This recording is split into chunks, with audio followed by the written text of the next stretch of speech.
The Bite Me podcast is coming right up, and it is brought to you every week right here on YouTube by Freedom Boats. It is the best shallow running boat on the water, and there is a model perfect for you. The Chiquita 14, the Eagle 16, the Patriot 18, the Commander 21, the beautiful Warrior like I have 23, or the big boy that runs so shallow, the General 26. Chet Moore and Pooty can customize it however you'd like, and there's a dealer near you, whether it's the Boatyard in Kemah or dealerships in San Antonio, Beaumont, Corpus Christi, Port O'Connor, Houston, and Aransas Pass. Freedom Boats or freedomboatsusa.com. Welcome in. It's the Bite Me podcast, and contrary to the pre-show discussion, this is not about the Houston Texans and CJ Stroud. This is about fishing and outdoors and conservation and all that fun stuff that we do outside, and I appreciate you guys joining us every single week.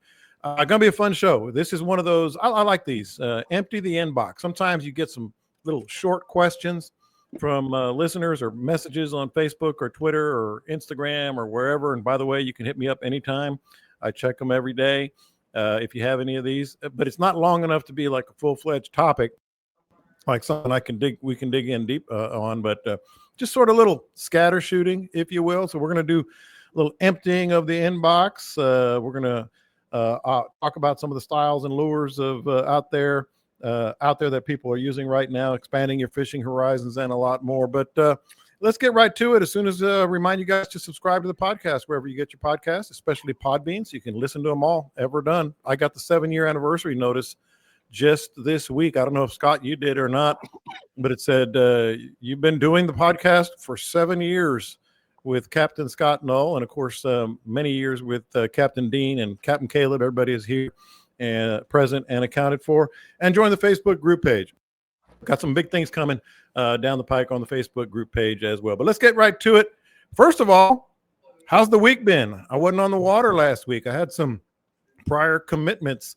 Caleb, you look like you're rubbing your beard. You're ready to jump on in with something profound to say. I was disappointed that I didn't get to fish last weekend. What's happening?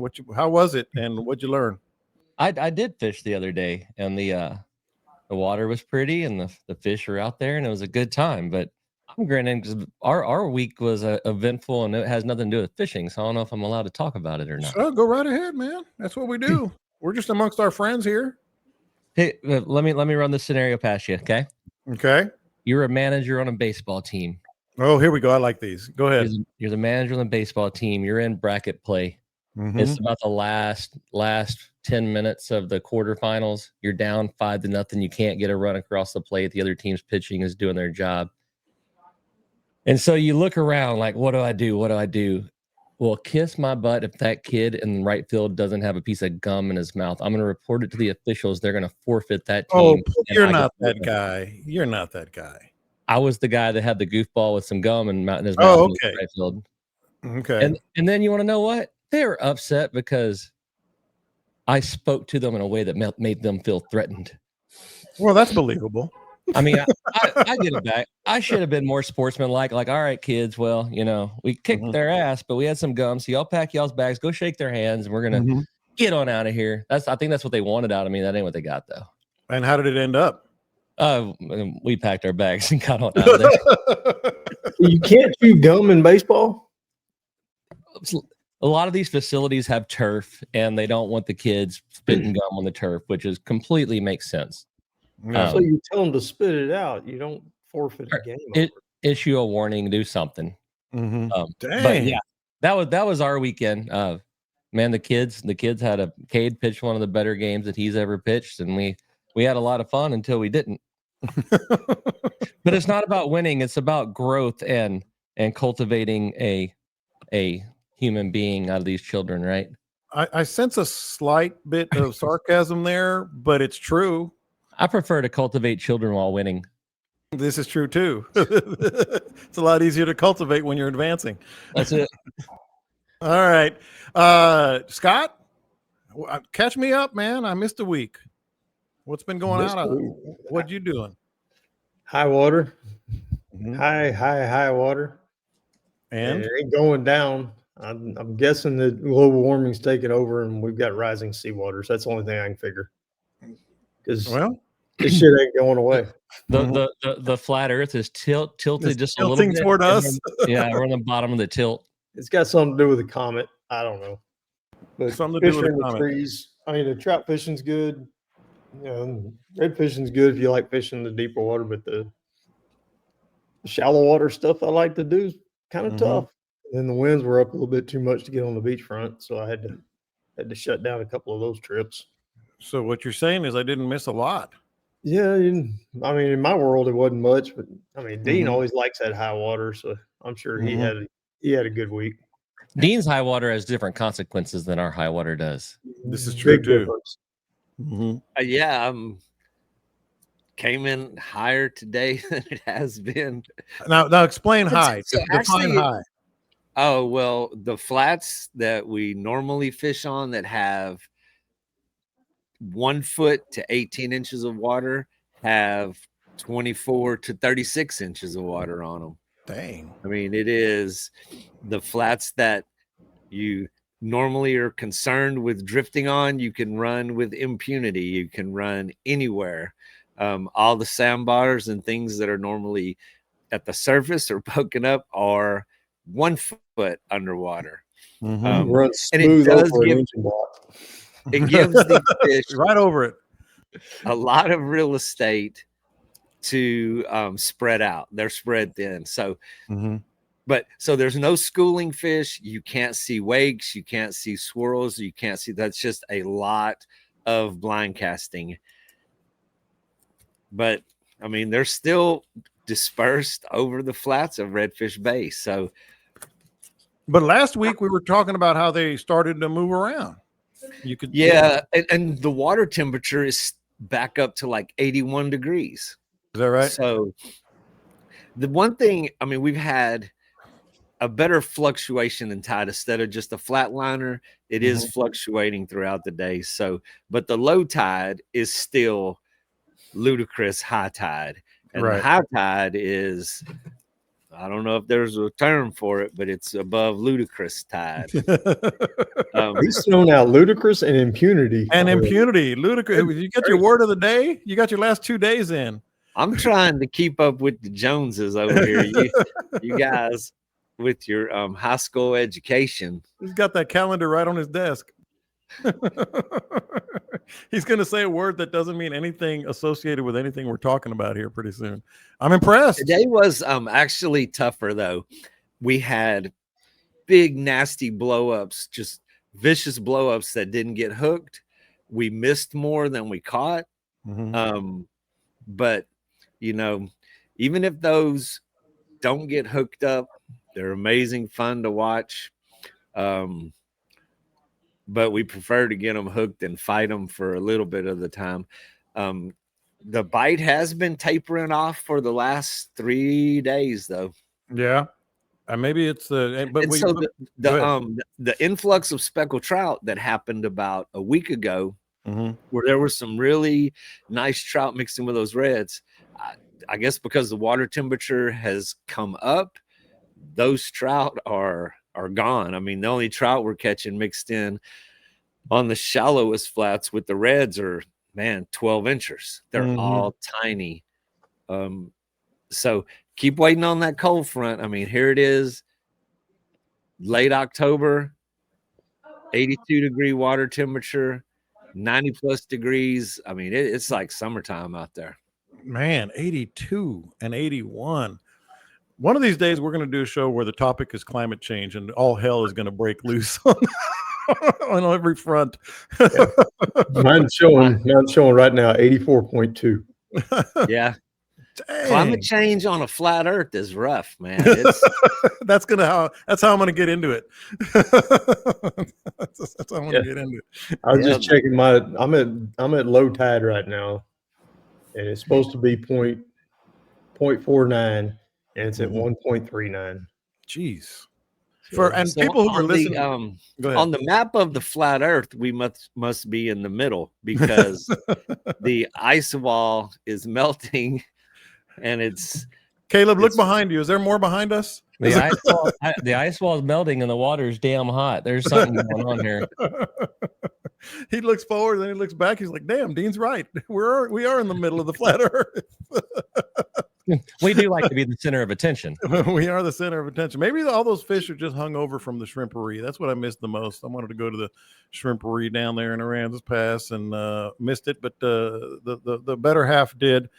So also what you're saying is this is a good day to empty the inbox. I like these little short questions sometimes just to get scatter shooting, like I said, and get y'all's just raise your hand or finger, not that one, if you want to jump in, because I'm going to go just briefly here on some of these questions. What are you laughing at? Nestor says, he said something that made me think about it. We're on a flat earth and there's so many damn people in Matagorda Bay this weekend. It just tipped on over and filled her up.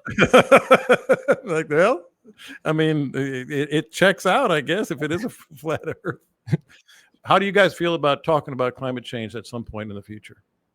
I mean, we've already pissed off the flat earth people. Climate change in there too. Here comes Camille. Camille's about to get that "don't do it" talk to us. Yeah, please don't. Please don't. We don't want to lose half of our listeners. You know, if you're the number 1 ranked podcast in the country or the number 200th, the pay's pretty much the same for us. So let's go. That's right. That's right. All right. Quick questions here, and let me know. This is one that I got. I don't even remember where I got all these, and I apologize to those who sent the questions. I tend to keep these in a little file and use them for days like this. Can y'all discuss proper jackplate use? I always feel like I need to have it up, even in 3 feet of water. Maybe it's good short for the boatyard guys. Just jackplate use in general. And what I thought about is how many people, Scott, don't even, not just jackplate, but trim and tilt. Like they go together is what I'm thinking. Yeah, anytime you get a new boat, the way I do it, I get on the intercoastal when it's pretty calm and just start running the boat and see how it reacts to every possible angle. You know, tilt, trim, jack plate up, jack plate down, and you can hear the motor, you know, when it's working hard and when it smooths out and when it feels right. It's more of a feel thing to me. Mm-hmm. You can sit there and watch your, you know, with the GPS and everything now, you can watch your speed right down to the, you know, 1/10 of a mile an hour. So as you're playing with it, you can watch your speed, watch your RPMs, see what they're doing. And when I find that spot where it feels like it runs the best, that's kind of where I stick it. Mm-hmm. And then when there's no water, you go way up. And when there's water, you go way down. Okay. But can you elaborate on that? Because sometimes, like, generally they're roughly the same 1 through 6 or whatever, you know, and so we don't want to tell people to put it on this number, but what are some of the parameters that you use there? Well, there's all kinds of things to know about the numbers. Particular holes, if you don't have enough in the water, you can spin your boat out. Particular holes, you can't run it up high. You'll make the motor hot. Depends on what boat you have. On our cat style stuff, I can get up on 6. I can run mine on 6. I can do all kinds of stuff on 6. Other boats, you can't get above 2 or 3. But I mean, it's 100% what Scott said. Is where do you get your RPMs at the best? Where are you getting water your motor at the best, and what just feels good? You'll notice it'll steer differently, it'll turn differently, everything will feel different in different spots. All of my JHs are very happy on 2. I run them on 2 anytime that I don't have it up on 6. I run it at 2 or 6. There's really not much in between. I'm either trying to keep my motor off the bottom or just trying to run efficiently. And then there's other things that a lot of people don't realize. Like my boat, I'm very picky about which motor holes I use to put it in there. Well, that makes a 2-inch difference without the jack plate. So, I mean, how's your boat set up? It's 100% what Scott said. What feels good. I mean, if you're running shallow or trying to get up shallow, obviously you need to pick it up. There are little tricks to the trade where you can have it picked all the way up, and as your boat starts moving, you can slowly start letting it down. It'll grab more water and get you out of there. But it goes back again to just what Scott said. It's all fill. That's good information, Nadine. What I wanted to get your opinion on. You know me, I'm always erring to the side of caution on pretty much everything on my boat because I get terrified of being stuck out there. But I run mine on 4.5, as you know. You run my boat just because I like to have that little extra when I'm skinny. I like to have that little extra. Okay, if I got to get skinnier, I'll get skinnier. But then I wanted to talk to you about that and porpoising, because a lot of times, you know, you can trim or whatever your motor, but it's not. Sometimes you porpoise just because of what's going on in the water in front of you. Well, every boat is different, and the jack plate combined with the tilt is just fine tuning your boat. Some, I mean, won't. If you raise the jack plate all the way up to 6, it's not deep, and it has to do with how it's mounted, how it's rigged, how it's put together. You raise the jack plate all the way up to 6, you might not have enough propeller in the water to even push the boat. It's just going to blow out whenever you hit the throttle. But mine stays in the same place. It stays on 2, whether I'm launching in the shallows. I'll run it up to maybe 4 in extremely shallow when I get really aggressive and I'm almost sitting on the bottom to go take off. But what you do is, and when your boat was new, when you first got your boat, when I ran it, I mean, the first time you raise it up, you lower it down, and you feel the boat come loose from the water. Also on mine, whenever it's down and you're in launch mode, as you have maximum torque, you'll notice that the wheel is harder to turn. And as you raise it up and you tilt it, your wheel just comes loose. It starts to turn a lot easier, and you can feel all that tension coming off of the wheel. And then, you can raise it up until you feel the boat start to porpoise, and then you go back down a notch or 2 to flatten that boat out. And then what it does is it lets you run at maximum efficiency. It lets you put less drag on the hull to where your boat is just skimming across the surface without porpoising and without digging in.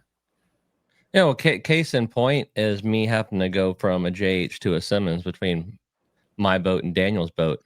When Daniel's boat was brand new, it took me 2 or 3 days to figure out where it felt good on the jack plate and the trim and all that. That boat scared the hell out of me the first day I drove it. It was squirrely. The back end slid around at 60, 65. Man, I don't like this.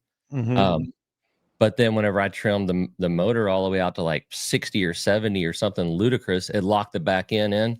And all of a sudden, this boat is just the epitome of control. Where on my JH, 25 or 30 is where you trim it at.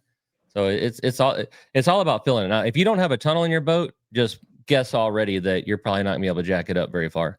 The whole point of the tunnel is to feed water to the prop where it keeps moving without being in the water. Yeah, when I was like my Sabine, I can play with it a little bit and I can have it jacked up. Most of the time it runs about halfway up. That's just about right. But I'll play with it from time to time, and as I jack it down, I can feel the whole boat slow down. On a small boat like that, you can really feel the difference. I mean, it makes a big difference. All it is just the drag of the motor.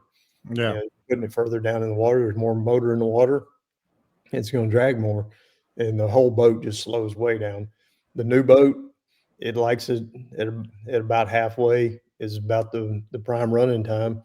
If I go down, I notice the speed drops quite a bit. RPMs kind of go up a little bit, and then if I jack it too high, that one doesn't have a tunnel in it. And you can feel it slow down considerably. As soon as you can tell when the prop gets above the bottom of the boat. Yeah. It immediately starts slowing down. And especially on the bigger boats, that's gas efficiency, man. That's money. Oh yeah. Yeah, that's big time. My Simrad's got it on there. It tells you what your miles per gallon are. And as I'm driving along there, I'm looking at it, and I'm anywhere from 1.5 to 3.5, depending on where I have the jack plate. 1.5 is scary. Mine, I think the lowest I've got mine is like 2 point something. But that's a much bigger boat. All right. So this one wasn't on, this still empty in the inbox here. This one wasn't on the rundown that I sent you. I got it this morning, but I know this is going to be fun, and you guys have opinions on this. All 3 of you do videos and pictures and such, and it was very simple questions. Are all GoPros created the same? Big time, long time listener was in the market for a GoPro. I gave him some advice.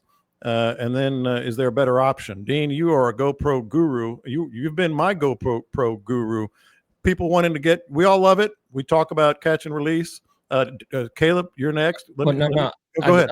I want to clarify, or see if you can clarify. Are we talking about GoPros, or is he doing the CDEC thing where it's all action cams, but we're referring to them as GoPros? Okay, well you can add that. Absolutely. He said GoPro, like the 11, the 12, the whatever.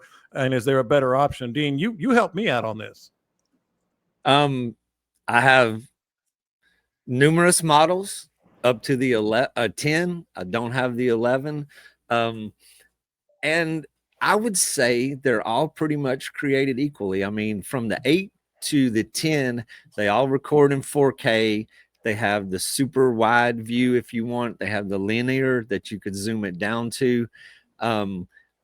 I don't find a big But difference. some are more durable. Some you trust some more. Let's talk about the most important thing between you and that potential fish of a lifetime. Lines and leaders. Seaguar, truly the best. They've been doing it at the highest level since 1971. People always ask, what do you throw? I throw Seaguar. The double structure fluorocarbon is virtually invisible in the water and has exceptional strength and castability. And if you love and trust Seaguar Fluoro, you're going to love the braid. Man, bait casters, spinning reels, inshore, offshore, it's the absolute best and the only braid I throw. It's Seaguar, the best quality, the most trusted name in the game. Get to a great retailer near you like Fishing Tackle Unlimited or Anglers Anonymous. Visit Seaguar.com. That's Seaguar. Seaguar, always the best. I find they're about equal. I mean, the GoPros do have glitches. I mean, they're not 100%. I do have a few complaints about mine. They'll lock up occasionally where you have to pull the battery out to completely restart it. They consume a lot of battery if you are recording in 4K. If you're recording in 4K for the duration, they tend to overheat. That's always an issue. But I mean, I do a lot of action stuff on the boat. I record kill shots with the bow where you can get, you can slow it down to ultra slow-mo and I can capture the arrow in flight. I mean, I have a good time with mine. I experiment with a lot of different settings. It doesn't have good low light capabilities. There are some limitations, but in good light and up close action, it is amazing. Yeah, I agree with Dean. I think I have all of them from the 6 through the 13, and they all take good footage. But regarding the overheating and the battery use and that kind of stuff, I bought the 13, and that one has multiple things to me that makes it vastly superior to any of the other GoPros. It for the heat, it has actual heat sinks on the outside of it to disperse heat, so I haven't had a problem with that. Because what I do is I put it on a mount, and then I actually have a battery in my pocket and a wire ran to it, so I can run that GoPro all day long without turning it off. And then I run it on looping mode. So I tried the Insta360, and that one was just a pain to deal with, to hook up to my phone. And then I tried the DJI ones, and DJI to me is a superior company. However, the DJI didn't have looping, and the way that I am able to get the actual eats and the topwater blowups and all that stuff is my GoPro is always recording, but it's on looping mode, which you set it to like 5 minutes, 10 minutes, or 20 minutes, something like that. And so every 5 minutes, if I don't press the button, it records over itself. So at the end of the day, I have a bunch of 5-minute segments of each fish, right? But as far as the video quality, I haven't seen much difference between the 8 and that, or the 13, but they seem to continually improve their stabilization. And so I think it started with the 11 and now it's on the 13, but it captures the horizon, and I can almost lean my body 90 degrees and that horizon is going to stay straight. It doesn't look like a dude and everything. But yeah, the heat. Oh, and the biggest best part of the 13 is they now have magnetic connections where you don't have to unscrew that little screw and flip it all apart and open it up and take the battery out. Now they're magnetic where they just click on and click off. That's great. And then there's one other feature on the 13 that I thought was awesome. Oh, no, it wasn't. If you're buying a GoPro, buy the white Enduro batteries, I think they're called. Those things will go. I mean, if I'm recording at 4K, I'll run through about 1 an hour, where the other ones are like 30 minutes. They cost a little bit more money, but they're worth it. And what was the other thing you were talking about? In terms of video quality, and you said not the GoPro, the other. The DJIs. The DJI had good video quality. It just didn't have the looping mode and the stuff that a fisherman would want to use. The Insta360, I have the actual 360. I had this little one that clips on my clothes. I had 2 or 3 different Insta360s, and there's like, you got to like link them up to some app on your phone, and it seems like every third or fourth time I try to turn them on, they would say I have to go on my phone to authorize nobody wants to do that. They want to turn on their camera and record their fish and throw the camera back in their pocket. Yeah. That was the problem. So I've tried them all. I've wanted to get away from GoPro because, like Dean said, they're not very reliable. I've lost some really cool clips just because they corrupted this or corrupted that. But I always end up back at them because they just have the better platform altogether, I guess. The only complaint I had about my first GoPro was it lasted about 45 minutes and landed in the bottom of East Matagorda Bay. So it was. Oh, so if you're wanting to buy a GoPro, this is. I had it on a clamp in the back of my old boat, and it was sitting there perfect. I was going through chop, everything, checking it perfect, and then I just take off. I guess it got loose. I just take off. Boom! Just right in. I had about 45 minutes. So if you buy a GoPro, go to their website and sign up for their like club or whatever it is. It's $50 a year. And if you're a member of that club and you lose or trash a GoPro, they will replace it. No questions asked. You can even walk into, I can't remember how it worked. I can't remember if you bought the GoPro thing, you could go to Best Buy. If you bought the Best Buy thing, you can go to Best Buy. But you could literally walk in, like Dean could walk in there right now and say, hey, my GoPro 10 screwed up. And they say, well, all we have is 13, so that's what we're going to give you. That's the conversation. Oh, nice.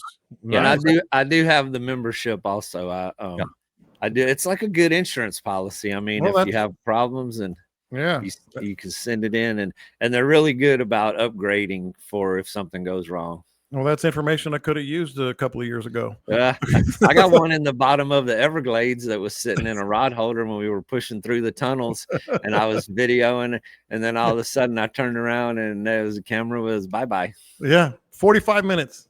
45 minutes. I've never lost a GoPro, but I'm real good at throwing the phone overboard instead. 5 GoPros on my boat, and I lose my phone because I'm recording something. That makes sense. Yeah. Scott, I don't know if you have anything to add to that, but if not, I'll move on, or you can add it as I ask this question. It's about this seems so basic, but at the same time, depending on what you want to do with the fish, depending on how you're doing it.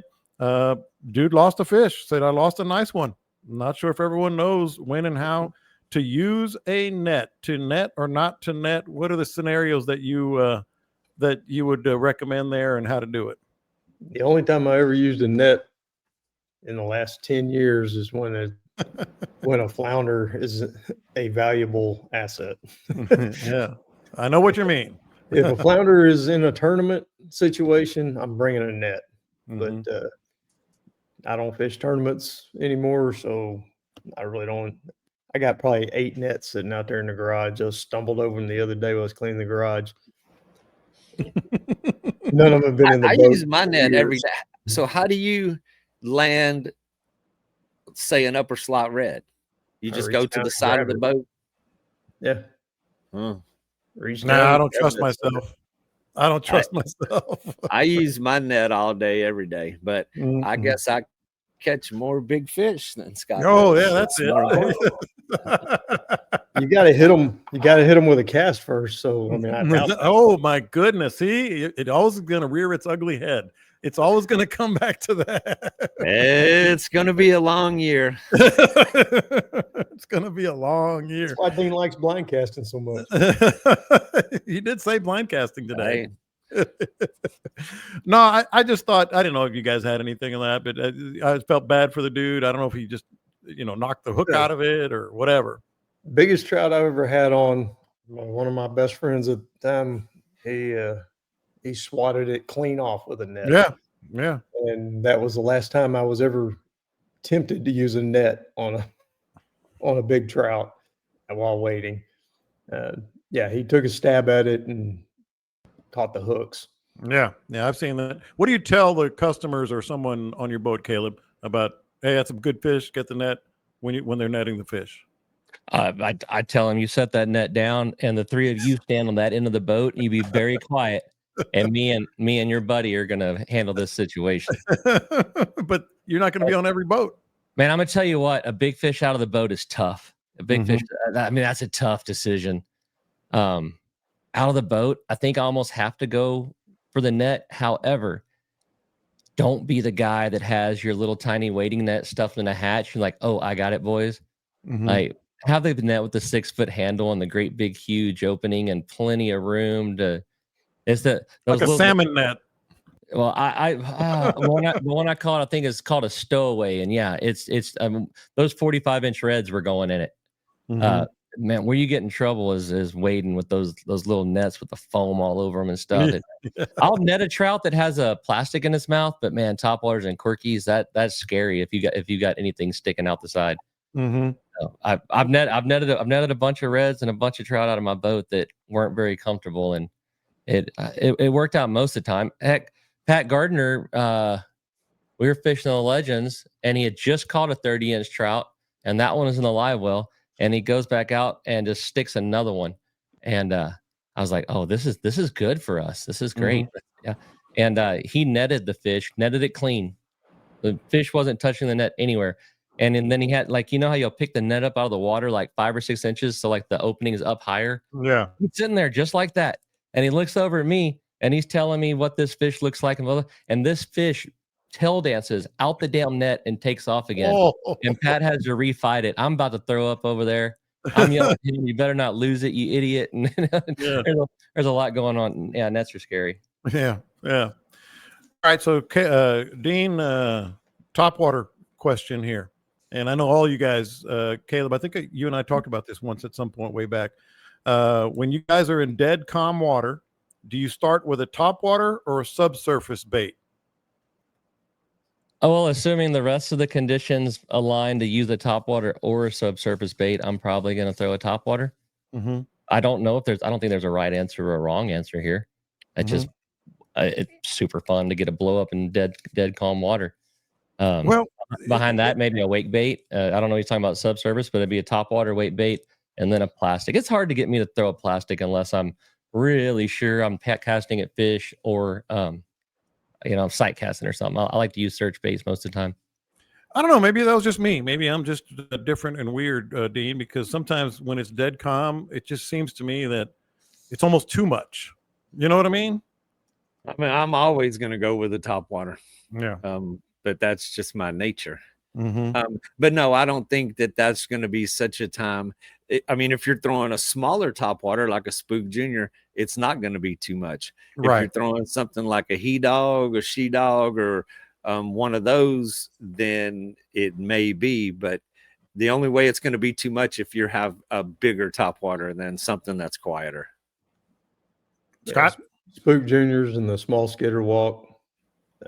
That's the go-to for me when it's real calm. I want to see that blow up.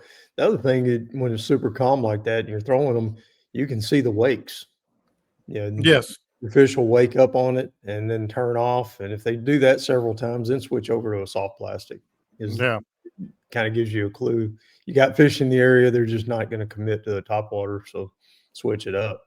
But you can see their whole shoulders sometimes. Yeah, I'll throw that. Another one that's good for dead calm is that little PT7. I was just going to say that the PT7 is kind of my go-to. Yeah, it doesn't have the big heavy rattles in it. It has rattles, but you can't hardly hear them. You can throw it right into the grass and bring it out of the grass on those calm days, and they'll smoke it. Yeah, I was just going to say that I need to pick some up this weekend from you, Dean, just a couple, because I'm running low. I love those PT7s in calm water. All right, one more, emptying the inbox here. And this is more back to the boating aspect of it. I always have trouble knowing how to approach choppy water. I've been told to angle into the waves, also been told to go straight into them. Is there a time and a place for either if they're not too big? I've also been told to get on top of them, but that can be hairy. How do you guys do with chop? Pin it. I knew that's what Caleb was going. I could have answered for Caleb. Hey, I want to be clear. I see the get on top of it comments on social media a lot, and a lot of the people making those comments have never been on top of them. Yes, because there's always there comes one. There's very specific boats that'll do it. The rest of them, you're just trying to send yourself into the atmosphere. The little smaller chops, I'll quarter it. Big chops, sometimes you got to go right into it. Here's what you do. You start driving across it, and if you drop a kidney or you get soaking wet, try the other way. Well, that's true. I mean, 8 inches of wave spacing makes a difference in that answer. Wind direction. Well, explain it. That's what he was talking about, because he's tried all three, and I was just going to ask you about that, or Scott, because Scott always talks about, the time between the waves. That happens on bays too. If it's closer, you can kind of get on top of them. Yeah. If you have a 25-foot boat and those kind of things, yeah, you try to get on top of them in a 19 or a 21. It's not going to end well for you. If you can get on top of those, then it wasn't worth talking about them in the first place. If he tried all three and it didn't work, it just didn't work. But there's so many variables. That if the wind is if I'm blowing spray out my side and the wind's catching it and just coming and soaking everybody, I'm probably going to take a different shot at it. But I think the best answer, and I don't think Scott can argue with me here, try all three. Find a fourth one if you can. Turn around and go the other way. Yeah. You can turn the wind and the waves off if you go the other direction. That's right. I was going to say, it depends on where you're trying to go. And if you're in a narrow spot and you don't have a lot of choice, you're just going to have to suck it up and take it. If you're in a big open bay, then you can quarter it and zigzag. I've zigzagged my ass off out there on the beachfront, running. I need to go down the beach or come back up the beach, and I got to run at an angle that takes me offshore, or I got to take an angle that takes me to the beach in order to do it. So I zigzag. It takes me twice as long, but what the hell? At least I'm not. When you're screwing up is when you're banging. When the boat's coming off the wave and it's crashing down on the other side and you're slapping, just quit doing that. I busted my lips on a steering wheel once. Yeah, there ain't nothing good that can happen with all that. Did you really? Tearing your stuff up, it's tearing you up. We had already knocked the trolling motor off of the boat. It was laying on the front deck with Taylor holding on to it, and about half a mile later, my face was going forwards when the steering wheel was coming upwards, and boy, dude, a metal boat steering wheel will rattle your skull, dude. I learned a lesson running in a thunderstorm and ducking down behind the windshield, and had my face too close to the wheel and hit a wave, and I hit my mouth, and I was so glad I didn't knock my teeth out. I was like feeling it. I was like, they're all there. Yes, I learned an important lesson: to keep your face away from the wheel whenever you're hunkered down back there. Yes. Seems like common sense, but it seems like it. We're having to cross from the end of the intercoastal across West Matagorda Bay to Port O'Connor. And after I did that, dude, I locked my elbows out the rest of the ride. Hey, and then there's something else that, man, I would think everybody would think of, but I watch people do it all the time. You can most bays you can run a protected shoreline for a very long ways. Thank you. And Thank you. There has been way more than once that I was in the southwest corner of East Matagorda Bay and it got rough, and I ran all the way to like past Oyster Farm and cut across Live Oak and got in the intercoastal. Of course, I took my butt whooping there in front of Boggy again, but it wasn't as bad as rolling across that bay on an east wind.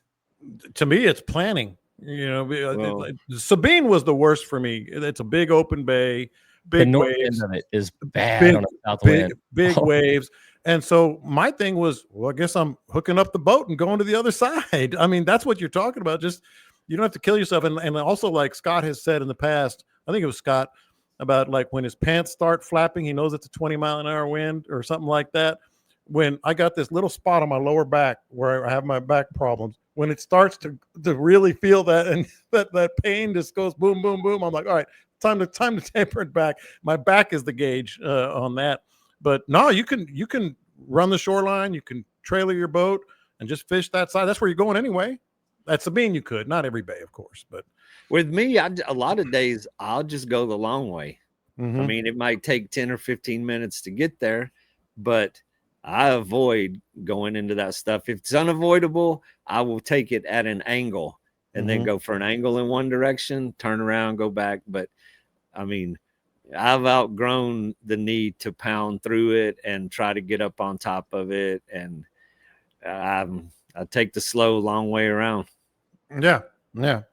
All right. By the way, Caleb just said he hates this group chat moderator. Is that me?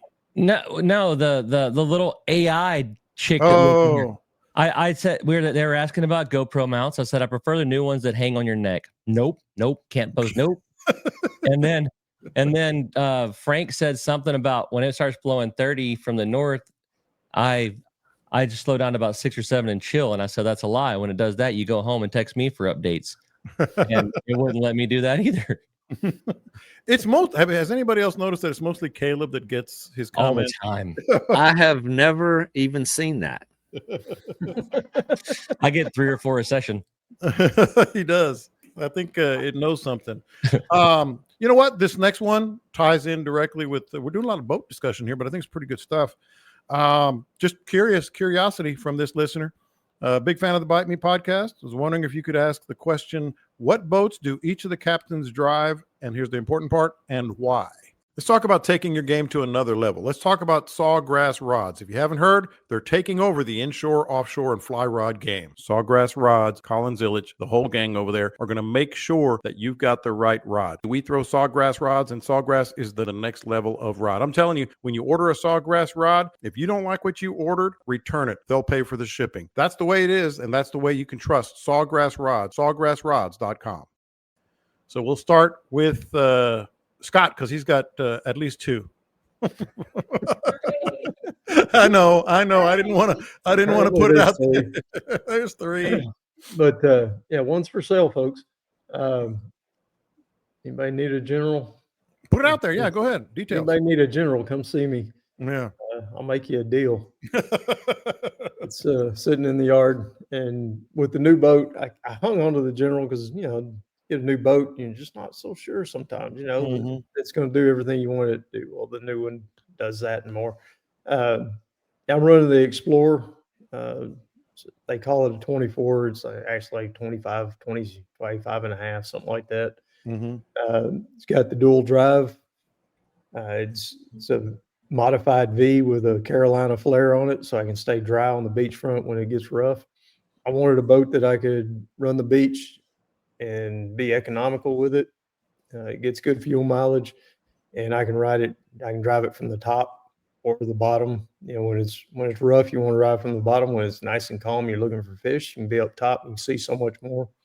It's just a good all-around boat. It's got decent sized sides on it, not so high that I can't reach over to land a tarpon out of, but high enough that you can lock your legs into it when you're fighting one. It's been a really good all-around boat for me. This winter, I'm planning on doing some state water snapper stuff.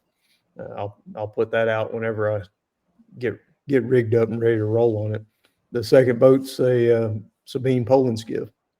I've been running Poland skiffs, as Dean calls them, weenie boats, for about 25 years now.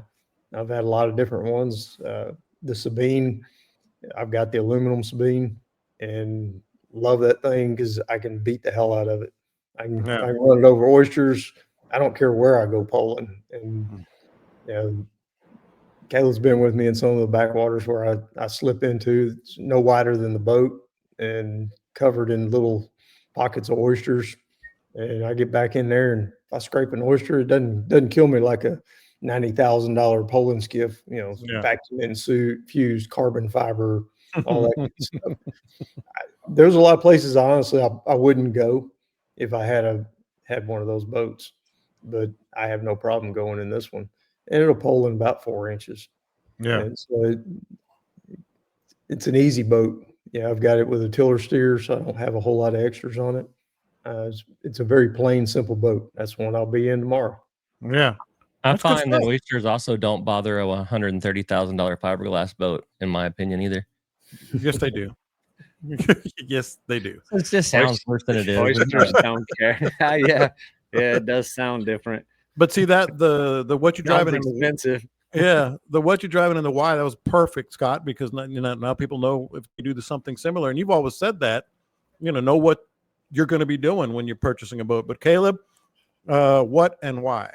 I'm the same way. My boat is very specific to what I do. I have a 21-foot JH Outlaw. I've got about a 4-foot mid tower on it that I drive from. I have anywhere from a 3 to a 6-foot tower on the front of it.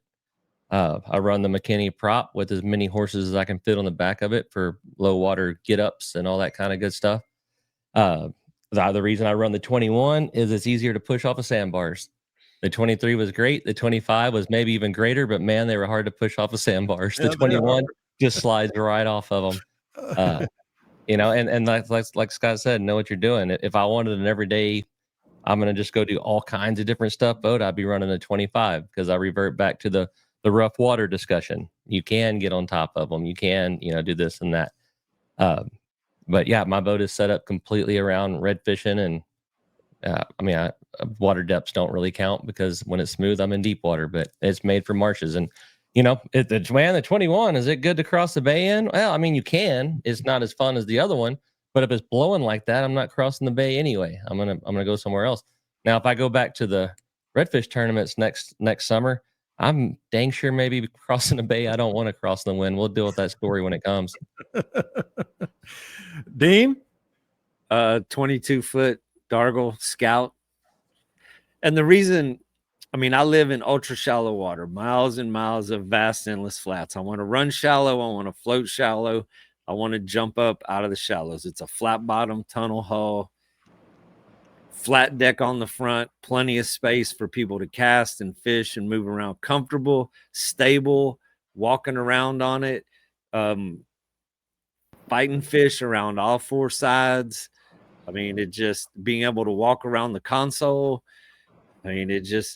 It's my 5th Scout. This is number 5 that I'm on. And I've considered changing, but I'm really comfortable. I know exactly where I can go in that boat based on the tide that day, where I can take off.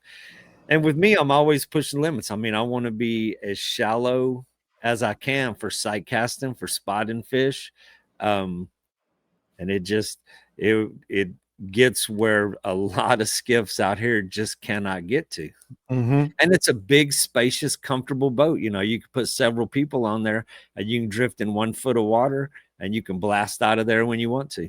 Yeah. And I should mention mine because I'm not the go out and take customers and friends out every day. I'm the sick fisherman that has family and now grandkids, but I don't want to compromise. And I got the Freedom Warrior 23, and it is simply the best boat I've ever had. I've run the Warrior. I've been in that boat. For as big and spacious as it is, it damn near does everything my Scout does. Yeah, and that's why what I love is when I have kids on there, it has the gunnel and you can walk around. By the way, you can walk around at 360 on it, so kids can, or your fishermen if you have a redfish and you're doing circles or whatever. And then it has 7 foot, I believe, 6.5, 7 foot front deck, which is 2 or 3. You're there. I'm there with my sons. We can go. All 3 of us have fished off the front of the boat. So for what it's worth, me being me, who I fish all the time, but I also like to have that comfort level. And I'm going to run around in yours some more, but that just might be my next boat. Yeah, you know where the keys are. Just be sure to spray all the bird poop off. Hey, John, why don't you go read Nestor JH's comment third from the bottom over there? Read it out loud. Any boat is good as long as it wasn't stolen from kindergarten kids. So that's about 2 years old, at least 2, maybe 2.5, 3 years old. That's an OG comment, right? The OG comment about the OG. I bet the children haven't forgotten. And that memory popped up on my Facebook page not long ago. So it was about this time, either 2 or 3 years ago, whenever it was. So it's worth mentioning that story again and defending my name, my good name, or name anyway.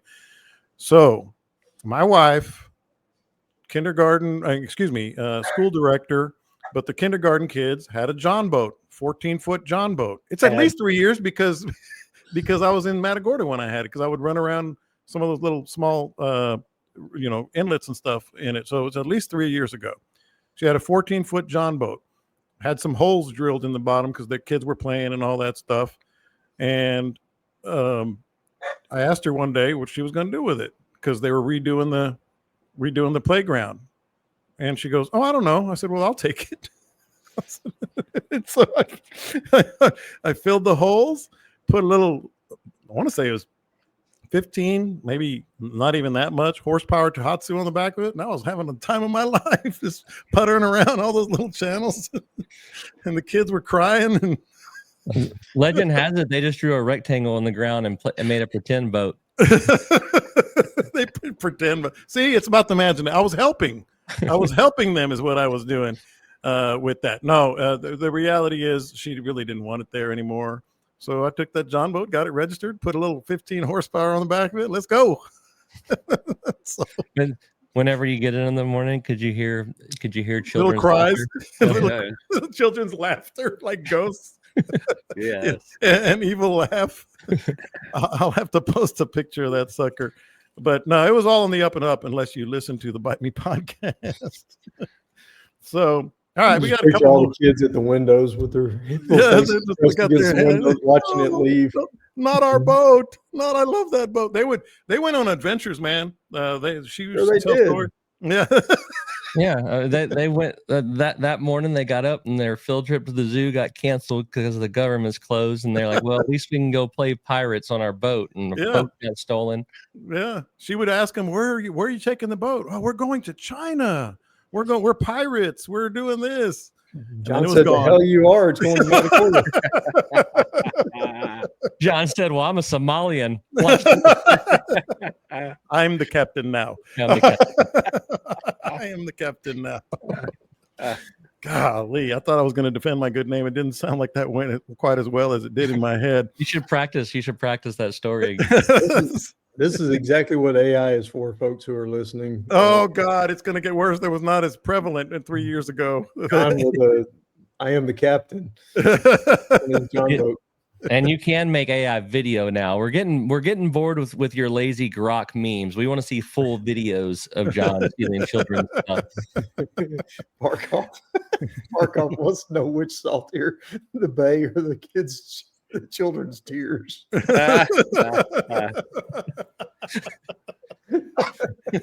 I had approval from the school director, who was my wife, but still I had approval from the school director.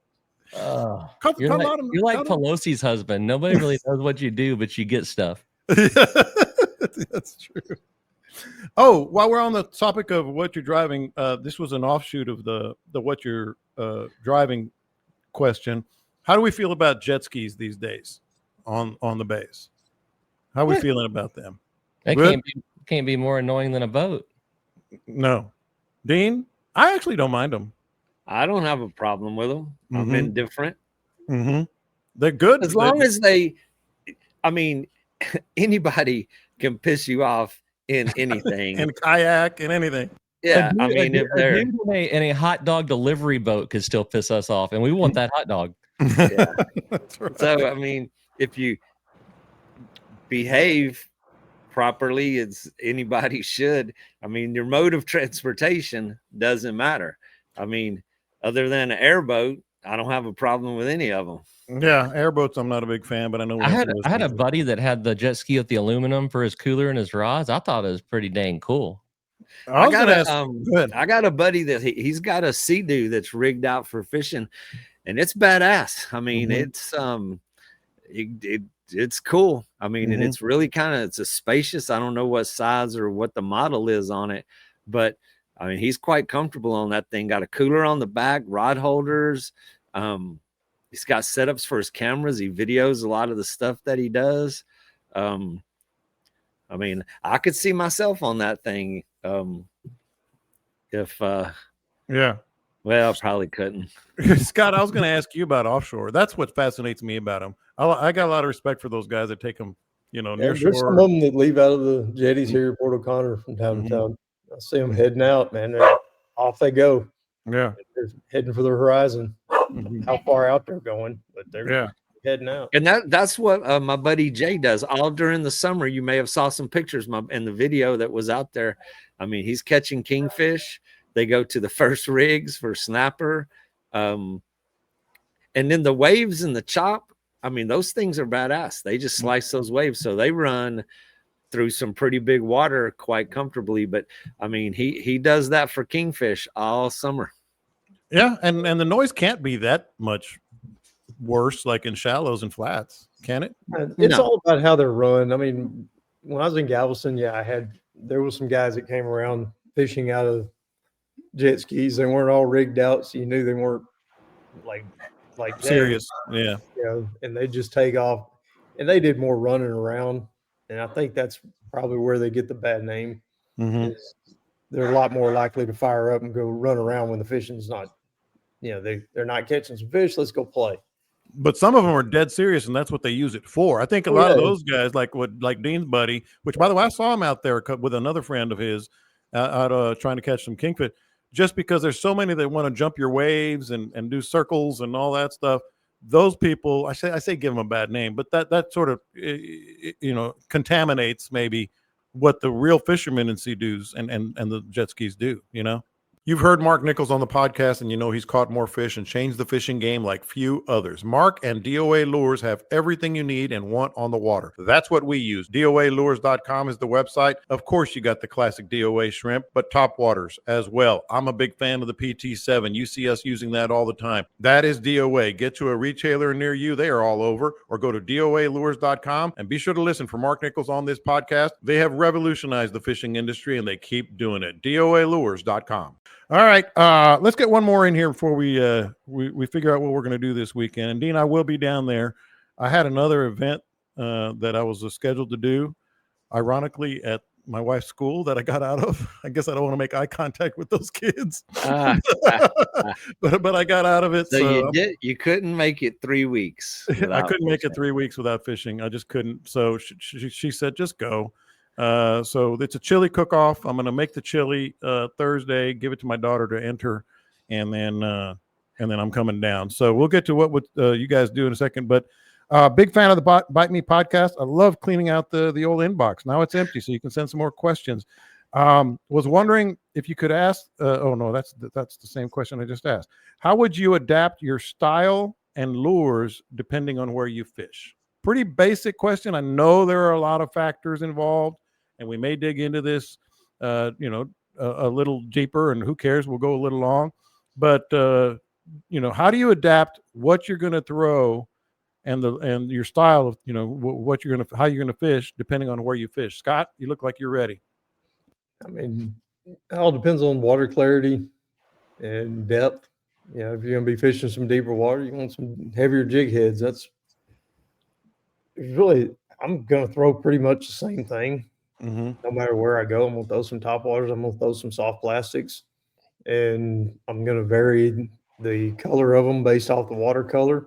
And I'm going to probably vary, a bigger paddle tail, in dirtier water, something that makes a little more noise.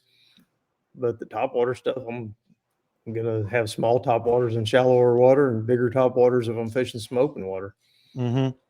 I know you guys are similar to Scott. Go ahead, Scott. You got some more? It's just not a lot of difference. I mean, you're imitating bait fish no matter where you are. Fish are going to eat bait fish. And the only thing you got to figure out is how to get to what level the fish are hanging at. Well, my thing I was going to add, and either one of you guys can jump in, is there a lot of, right now, or at least last time I was out there, a lot of grass. So what I adapt is weedless jig heads or the PT7 that we talked about earlier, because you don't get as much grass on it. So that's other than what Scott said, water clarity and such. Do you guys have anything that where you got to change, Caleb? Like, I'm going to change the way what I throw and how I fish in certain situations. I overthink a lot of stuff, but this ain't one of them. I got 2 or 3 colors of paddle tails, 2 or 3 colors of wiggly tails, and 2 or 3 colors of topwaters, and I'm going to tie whichever one of those is in my cup holder on, most likely. A 1/4 ounce or an 1/8 ounce jig head, and that term for me, that has more to do with wind than depth or anything like that. And then Dean will tell you that even down there in that grass, I will throw a treble hook topwater or a jig head all day long and just pick grass off of it and throw it back. Now in the spring, that's when I'll change stuff. I'll put a spinner bait on just because of all the shad and stuff, or and that. Trout fishing, a little bit different story, but general everyday fishing, drifting out of the boat, I don't change it up much. Anything, Dean? Well, what's happening right now is we have so Sunday we had the crazy north wind, 20-something miles an hour. It lasted basically one day and went back to the south. And plus we have the high tide. So the tide comes up, all the grass has been getting blown across the flats, and they're sitting on one side of the island.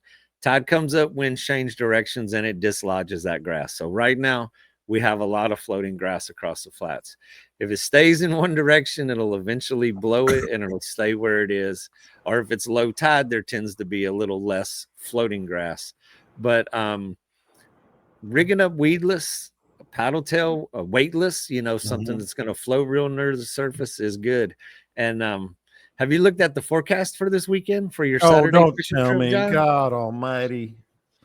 I was just about to. Oh, I'll let you enjoy that whenever you. Okay, we'll get to that in just a second, but I want God dang it. I should just go to the chili cook-off, but I'm not. I'm still going to go down there. Last week's Scott has his finger up, if I may interject. Oh, okay. I was about to share this screen with you guys because so I couldn't see him. Go ahead, guys. Go ahead, Scott. Quick story on the lures. When I was doing my book on kayak fishing, I went up to Canada, and we're fishing way, way north in super clear water. And they're telling me, we're going to go walleye fishing and catching northern pike. And they had all these special lures. You got to have one of these. You got to have one of these. In order to catch walleye, you got to catch. And of course, we had all those lures with us. But I brought some little DOA paddle tails with me. Mm-hmm. And I had those and a couple of my little topwaters just for fun. Mm-hmm. And just the same thing I throw on the bay here. Nobody's catching anything. We're not doing real well. And I said, what the hell? I put a little 16th ounce jig head on a paddle tail and started whacking them. I mean, absolutely whacking them. And everybody's paddling over and grabbing one from me. And then I was throwing the topwater, same little topwater I use on redfish, and catching northern pike on it. Mm-hmm. So it's not about where you're fishing. It's about how you're fishing. Yeah, how you wiggle your worm, as Dean likes to say. So last week's episode was really popular. Got a lot of good feedback on that. And Kevin, one of our listeners, said it made him go into, I guess, his garage or somewhere and dig out this little box that I'm showing you guys here on the YouTube stream of all the touts that he still has left. That's his last box of touts. I said, man, I'd love to throw some of those again. I may have some somewhere. I'm sure you guys do, but I wanted to share that because I thought that was pretty cool. All right, so what would Scott do? What would Caleb do? What would Dean do? I don't even want to look, Dean. I'm going to start with you. I don't even want to look. What are you going to do this weekend? How bad is it going to be for me? I want you to look. I'm looking as you're talking. I'm looking as you're talking. I don't want to be the bearer of bad news. Yeah. Well, what we would do this weekend, and it's still a long ways out. I mean, it's hard to trust the weather that far out, but I mean, looks like we got like 90% of rain, and some wind for Saturday, probably some lightning, tornadoes, hailstorm, 100% of chance of rain at 7 a.m. This podcast is brought to you by Grundens that can be bought at 100% at 8, 100% at 9, 100% at 10, 11, 12, 1, 2. Good God Almighty! That's Saturday. It's all day. About 4 a.m. Sunday. It's everything that sucks except the rain. The rain's gone by then. John, go ahead. So you still got Sunday. Yep. We'll always have Sunday. But I mean, I don't think this tide is going anywhere. I kept expecting it to. We even had a west wind, southwest wind that blew, and it came up higher than it was the day before. It's crazy that this one is sticking with us for this long with this much high water. But I mean, for me, it's running back as far as I can get, close to the shorelines. We do have a lot of mullet. I mean, a lot of mullet on the flats. Huge rivers of mullet flowing across the flats. Early morning, they're not really jumping. They're not real obvious. About 9 or 10 o'clock, they're starting to come alive. And then it looks like a mullet circus out there for most of the day. And I've just been focusing on areas where I see the bait, where I see some life in the water. That's where I've been spending my time blind casting. Man, what are they doing at 4 a.m. on Sunday? He didn't hear a word I said. He's still stuck on. Dang. Go ahead, Caleb. Well, since this weekend isn't overly worth talking about, the high next Thursday is 67. Ooh, baby. Yeah, and the front's coming in the day before and ripping out of like the northeast at 20 to 30. No, this isn't going to be the dump, but it cools some dang water temperatures off. Let's just get started towards fall. Scott? Well, John, you can come to Fort O'Connor. We only got 80% chance. Oh, hey, I can dodge the raindrops. I can dodge those. It's 100 from 6 a.m. till 8 p.m. in Aransas Pass. Yeah.